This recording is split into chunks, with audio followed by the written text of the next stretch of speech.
Ouvi a voz dela vindo do quarto enquanto eu ainda estava na sala, com a porta do apartamento ainda aberta atrás de mim. Eu não quero continuar assim. Isto ficou complicado demais. E depois ouvi a resposta dele, baixa, quase sussurrante, como se tivesse medo de que alguém ouvisse.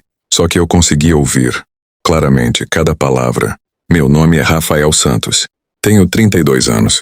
E durante 3 anos, acreditei que tinha construído algo real com uma mulher chamada Carolina. Voltei para casa mais cedo naquele dia porque pensei que seria romanticamente gestos de namorada dos tempos de cinema. Ela tinha falado na semana anterior que estava cansada, que tínhamos estado num rut, que precisávamos redescobrir a razão pela qual nos apaixonamos. Então eu saí do escritório às 14h30, passei no Consul Coffee em Pinheiros, comprei um bolo de chocolate da marca que ela gostava, aquele com cobertura de chocolate belga, e dirigi-me para casa com a ideia de que ela estaria em casa sozinha porque tinha marcado um dia de home office. Ela estava em casa, mas não estava sozinha. Quando entrei no apartamento, que nós alugávamos num prédio de 1970 na Rua Bandeira, nada de especial, mas era nosso. Coloquei o bolo na cozinha e fui direto quando ouvi os sons. Não gritos, não gemidos, apenas o som de 2 pessoas na cama. E depois as palavras. 28 meses, ele disse. 28 meses que isto está acontecendo? Bruno, e cada vez que digo que é a última vez você volta. 28 meses. 2 anos e 4 meses. Praticamente desde o começo do nosso casamento. Ela começou a chorar. Não de alegria, de frustração, de culpa talvez, ou de cansaço do próprio engano que tinha estado a viver. Fiquei de pé no corredor com o bolo ainda na mão e ouvi tudo. Cada confissão, cada desculpa que ele dava, e cada vez que ela dizia que não podia mais. Cada promessa de que ia acabar, e cada vez que ela quebrava a promessa no dia seguinte. 28 meses. Eu tinha levado 3 anos inteiros para acreditar que a amava o suficiente para vê-la todos os dias e nunca questionar porque ela tinha mudado horários de trabalho, porque tinha aparentemente feito novas amizades que exigiam reuniões à noite, porque tinha começado a cuidar mais do corpo. Eu tinha sido estúpido, mas não ia ser estúpido por mais tempo. Fiquei no corredor durante 25 minutos. 25 minutos de estar a pé no meu próprio apartamento, segurando um bolo de chocolate que começou a derreter nas minhas mãos, ouvindo meu mundo desmoronar-se uma palavra de cada vez. Ele continuava dizendo que a amava. Ela continuava dizendo que não podia mais. Ele perguntava se ela realmente queria acabar. Ela dizia que sim. Depois ele a beijava. Ela ouvia gemidos, e segundos depois elas estavam a chorar. E ele dizia uma última vez, e o ciclo inteiro recomeçava. 28 meses disto.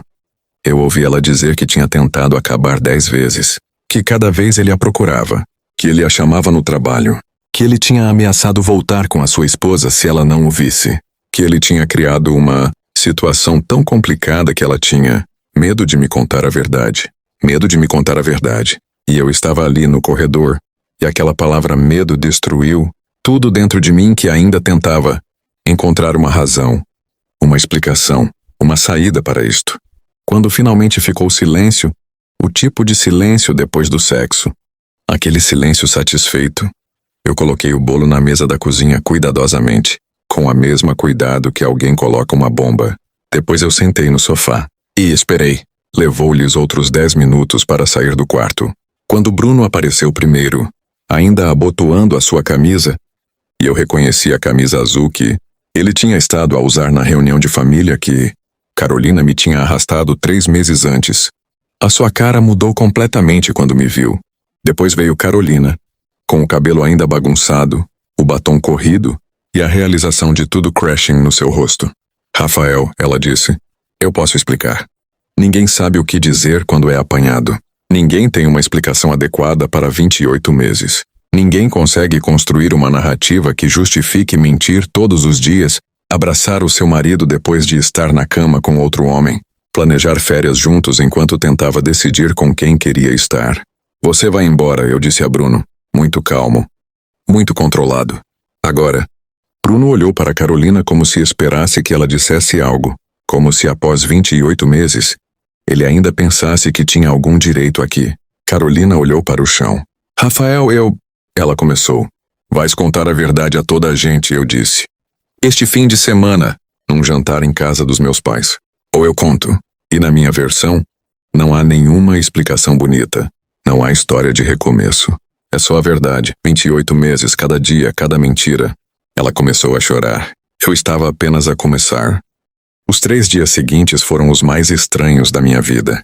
Carolina pediu desculpas. 2 vezes no primeiro dia, 3 vezes no segundo, 4 vezes no terceiro. Cada desculpa era mais desesperada que a anterior. Cada uma delas vinha com uma razão diferente. Estava sozinha. Ele a pressionava, ela estava confusa. Ela tinha medo de me magoar. Eu ouvi todas elas do sofá, onde dormi aquelas 3 noites. Rafael, nós podemos trabalhar isto, ela disse na 5ª tentativa. Se você não disser a ninguém, podemos ir a um terapeuta, podemos... Não, eu disse simplesmente. Por que é que você precisa destruir as nossas vidas?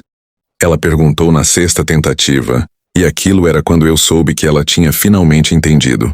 Não era sobre salvar o casamento, era sobre consequências. O Bruno tentou ligar. 3 vezes, eu não respondi. Uma vez ele veio ao prédio e tocou a campainha. Carolina respondeu e eu a ouvi dizer-lhe para ir embora. Muito quietinha, como se tivesse medo de que eu pudesse ouvir do outro lado do apartamento. Eu consegui ouvir. Durante aqueles 3 dias eu também tive tempo para pensar, para entender exatamente como isto tinha acontecido. Carolina começou a trabalhar com Bruno 1 ano depois do nosso casamento. Ele era o seu supervisor. Ele tinha acabado de separar-se da sua mulher. Ou assim ele tinha dito. Ele tinha passado meses a ser amigo. A pessoa em quem ela podia confiar. A pessoa que entendia por que ela estava cansada, porque o casamento era difícil, porque às vezes sentimos que faltava algo. 28 meses depois, ela estava nua na nossa cama enquanto eu comprava um bolo de chocolate. Na quinta-feira liguei para os meus pais. Vamos ter um jantar no domingo, eu disse. Nós todos. Eu, Carolina, você, a mãe, o João. Há algo errado? A minha mãe perguntou porque ela conhece aquele tom de voz. Sim, eu disse. Mas eu vou explicar no domingo. No sábado, Carolina fez uma última tentativa. Ela veio para perto de mim enquanto eu estava a ler no sofá e perguntou muito quietinha. O que vai contar a eles? A verdade, eu disse. E depois? Ela perguntou. Depois, eu disse. Vais fazer o teu casamento terminar. E eu vou fazer o meu. Ela começou a chorar novamente. Mas desta vez eu não a confortei. Eu apenas continuei a ler. No domingo preparei-me cuidadosamente. Camisa branca, calças escuras. Aspecto calmo. Aspecto de alguém que tinha pensado muito sobre isto. E tinha. O jantar começou como qualquer outro jantar de domingo na casa dos meus pais em São Paulo. A minha mãe tinha preparado uma lasanha. O meu pai abriu uma garrafa de vinho. O João olhava para mim com aquela expressão que significava que ele sabia que algo importante ia acontecer. Carolina estava muito pálida, muito quieta, a mão a tremer ligeiramente quando levantava o copo. Ninguém comeu muito. Depois de alguns minutos de silêncio incômodo, o meu pai perguntou. Há algo que nós devemos saber?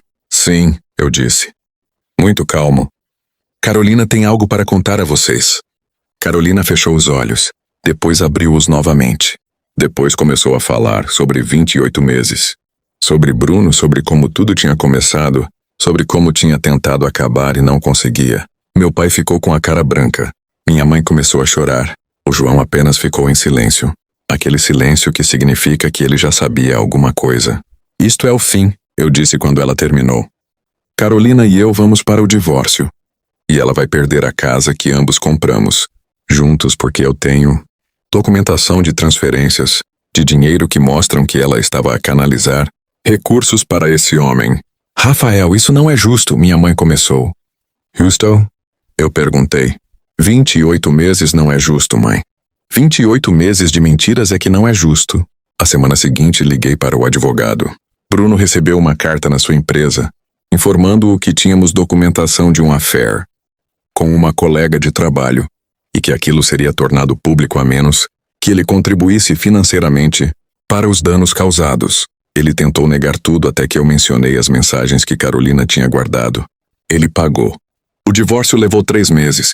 Carolina tentou lutar pelos bens, mas a documentação era clara. Ela saiu com muito menos do que tinha entrado. Bruno perdeu o seu emprego quando a empresa descobriu a situação. Não porque eu contei oficialmente, mas porque alguém convidou numa reunião de gestão a questionar por que é que Havia processos internos contra ele. O mundo é pequeno em São Paulo.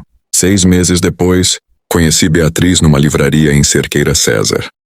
Ela era advogada, inteligente, e quando contei a minha história, ela simplesmente disse: alguém tinha que ser corajoso o suficiente para dizer a verdade. A minha mãe perguntou-me uma vez se achava que tínhamos feito bem em contar a toda a gente. Sim, eu disse. Se o tivéssemos feito em silêncio, Carolina ainda estaria a mentir para si mesma. Bruno ainda estaria a procurar a próxima vítima, e eu estaria ainda naquele sofá, comendo um bolo de chocolate que ninguém queria. Às vezes a verdade é barulhenta, mas é a única coisa que realmente funciona.